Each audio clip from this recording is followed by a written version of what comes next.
एक शहर में सुमित नाम का एक इंसान रहता था। सुमित एक कपड़े की दुकान पर काम करता था। उसकी बहुत साल पहले शादी हो गई थी। सुमित को हमेशा से लड़का चाहिए था। लड़का यह वंश का कुलदीपक होता है, पिता का नाम रोशन करता है, बुढ़ापे का सहारा होता है। पर लड़की शादी करके चली जाती है, ऐसी सोच रखने वाला वह पड़ोसियों को भी यही बताता था। शादी के कुछ साल बाद दो लड़के हुए। बड़े बेटे का नाम रमेश और छोटे बेटे का नाम श्याम रखा। बाद में कुछ साल बाद उसकी पत्नी का निधन हो गया। उसके बाद उसने उन दोनों बेटों का ख्याल रखा। समय बीता और उसके साथ दोनों बेटे बड़े हो गए। अब दोनों की नौकरी कर रहे थे और दोनों की शादी भी हो गई। शादी होने के बाद भी वह सब एक साथ रहते थे। कुछ साल एक साथ खुशी में गए। दोनों भाई एक दूसरे से झगड़ा करने लगे। दोनों बहुओं में छोटी छोटी बातों में मतभेद होने लगी। यह सब देखकर सुमित को बहुत बुरा लगा था। अब दोनों में अलग रहने का निर्णय लिया। वह अलग हो गए। फिर पिताजी का ख्याल कौन रखेगा, ऐसा सवाल में निर्माण हुआ। दोनों बेटे एक एक महीना संभालेंगे, ऐसा तय किया। सुमित एक बेटे के साथ एक महीने के लिए रहने लगा, फिर दूसरे के पास एक महीना। ऐसे उसका बंटवारा हुआ। पर जैसे जैसे समय बीतता गया वैसे वैसे बहुओं और बेटों में सुमित को लेकर झगड़ा होने लगा। दोनों घरों में झगड़ा के कारण सुमित रहने लगा। यह बात सुमित को अच्छे समझ आ गई थी। अब सुमित पुरानी याद आने लगी। उसके जिंदगी में कितनी बड़ी गलती की थी यह उसे अब समझ आ रही थी। पर अब इसका क्या फायदा। आखिर दोनों बेटों ने पिताजी को वृद्धाश्रम भेजने का निर्णय लिया। एक दिन दोनों ही पिताजी को आश्रम ले गए। वहां जाकर सारी औपचारिकता पूरी की और अपने घर चले गए। बेटों के घर जाने के बाद सुमित बहुत रोने लगा। उसके बाद वृद्धाश्रम के कई लोगों ने उसे समझाया, पर वह दुखी हो रहा था। सुमित के वृद्धाश्रम में आकर 10 दिन हो गए थे। वह किसी से बातचीत नहीं कर रहा था। एक पेड़ के नीचे बैठा विचार में मगन रहता। वहां के लोग उससे पूछते थे, पर उसने किसी को कुछ नहीं बताया। कुछ दिन बाद वह एक व्यक्ति से थोड़ा बहुत बोलने लगा। बाद में दोनों की अच्छी दोस्ती हो गई। एक दिन दोनों बैठे थे, तब सुमित ने उसको सारी कहानी बताई। वह बोला कि मुझे एक बेटा है, वह मेरी छोटी छोटी बातों में झगड़ा करता था। इस बात को से मैं ऊब गया था। उस वजह से मैंने वृद्धाश्रम में रहने का निर्णय लिया। मुझे कभी कभी लगता था मुझे बेटे के साथ एक बेटी भी होती तो कितना अच्छा होता। आज वो मेरे बुढ़ापे की लाठी बन सकती थी। उसका बोलना सुनकर सुमित और ज़्यादा दुखी होगा और बहुत गहरे विचारों में खो गया। सुमित को दुखी अवस्था में देखकर उसके दोस्त ने इंसान ने पूछा, आप क्या सोच रहे हो? आपके सामने देखो। उसे देखने वाले दो व्यक्ति में से एक हमारे वृद्धाश्रम के मालिक है। उनका नाम सेठ राम है और दूसरी उनकी बेटी है, उसका नाम कविता है। वृद्धाश्रम का सारा काम उनकी बेटी संभालती है। वह वृद्धाश्रम के हर व्यक्ति से प्यार करती है। सुमित सिर्फ उसकी तरफ देखता ही रह गया और उसका मन और भी ज़्यादा दुखी होने लगा। रात होने लगी थी। हर एक वृद्ध अपने अपने रूम में जाने लगे। सुमित भी उसके अपने रूम में जाता है। रात को खाना जल्दी खाकर सब लोग सो जाते हैं। सुमित को उसका भूतकाल याद आता है। सुमित की शादी के बाद उसे पहली बेटी हुई थी। उस वक्त उसे बहुत गुस्सा आया था।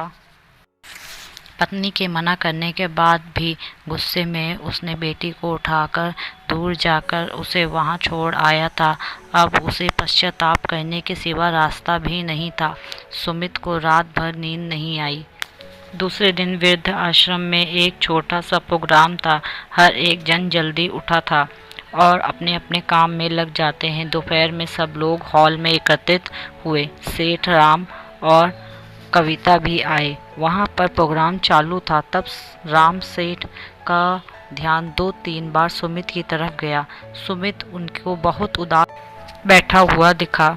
उनको लगा कि शायद उसकी तबीयत अच्छी नहीं होगी। प्रोग्राम खत्म होने के बाद वह सुमित से बात करने के लिए उसके पास जाता है। वह सुमित को दुखी होने का कारण पूछते हैं। तभी सुमित बहुत रोने लगता है और थोड़ी देर बाद वह अपनी पूरी कहानी उनको बतलाता है कि मुझे भी पहली बेटी हुई थी, पर मुझे बेटी नहीं चाहिए थी, इसलिए मैंने गुस्से में आकर उसे छोड़ आया। आज जब मैंने आपको आपकी बेटी के साथ देखा तो तभी मुझे समझ आया कि बेटी कितना प्यार करती है। मेरी बेटी भी मेरे साथ होती तो मुझे यहाँ वृद्ध आश्रम में नहीं रहना पड़ता। मेरे दोनों बेटे ने मुझे दुख के सिवा कुछ नहीं दिया। मेरे किए हुए पापों की सज़ा आज मैं भुगत रहा हूँ। सुमित की सब बातों सुनकर राम सेठ को बहुत दुख हुआ। दुखी होकर वह सुमित को बोलते हैं कि यह मेरी बेटी नहीं, मुझे यह नदी किनारे मिली थी, मैं उसे घर ले आया, बहुत प्यार से बड़ा किया। मैं और मेरी पत्नी हम दोनों से भी इतना ही प्यार करती है। पूरी कहानी सुनने के बाद सुमित बोलता है कि मैंने मेरी बेटी को भी नदी के किनारे मंदिर के पास छोड़ा था। यह सुनकर राम सेठ को थोड़ा गुस्सा आया और वह वहां से निकलने ही वाले थे। तभी उसी वक्त वह सुमित से पूछता है, आपकी बेटी का बर्थ मार्क वगैरह आप बता सकते हैं क्या? सुमित ने तुरंत जवाब दिया, हाँ बता सकता हूँ। उसके बाएं हाथ पर और पैर पर एक उंगली ज़्यादा थी। यह जवाब सुनकर राम सेठ को विश्वास होता है कि कविता उसी की ही बेटी है। यह सब सुनकर राम सेठ वहां से चला जाता है। वह चले जाने पर कविता वहां पहुंचती है। वह सुमित को बोलती है कि मैंने आप दोनों की पूरी बातों को सुन लिया है।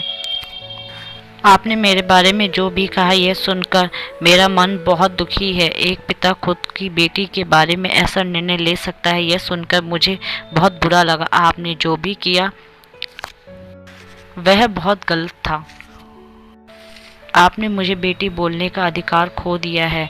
मैं आपकी बेटी होकर भी आप मुझे रास्ते पर छोड़कर चले गए थे और मैं उनकी बेटी ना होते हुए भी उन्होंने मुझ पर जान निछावर कर दिया, इसलिए वह मेरे सच्चे पिता हैं। आप इस वृद्धाश्रम में रह सकते हैं, पर आज आप उनके सामने जो बोला वह फिर कभी नहीं बोलना, क्योंकि आज तक मैंने उनको इतना दुखी कभी नहीं देखा था। यह बोलकर कविता वहां से चली जाती है। सुमित सिर्फ आंखों में आंसू लाकर उसकी तरफ देखता रह गया, अपने नसीब को दोष देता रह गया। दूसरे दिन सुबह किसी को भी ना बताए सुमित वृद्धाश्रम छोड़कर चला गया।